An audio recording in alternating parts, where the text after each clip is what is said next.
रत्न भंडार चाबी कुआड़े गला ताकू पाताल खोजिक बाहर करा जीव प्रधानमंत्री कहते आम जान नी प्रधानमंत्री पाताल पर्यंत जापारती। प्रधानमंत्री नरेंद्र मोदी पाताल को जाकर श्रीमंदिर रत्न भंडार चाबी आणवे। आज्ञा रत्न भंडार चाबी हजिबा प्रसंग आज नुह गला 5 वर्ष धरिक चर्चा चली। आपण दिने ओडिशा मुख्यमंत्री को ए संपर्क में चिठी लिखिले।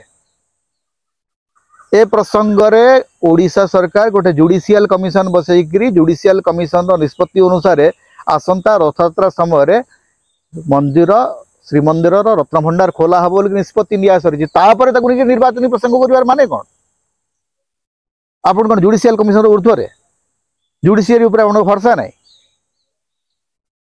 जिते बड़े आउ किसी प्रसंग नहीं से रत्न भंडार 5 वर्ष है किसी बीजेपी किसी ऑफिशियली विश्वभूषण हरिचंदन और मनमोहन सामल 2 जन मंत्री थे से दायित्व थे पचारे चाबी कौटी अच्छी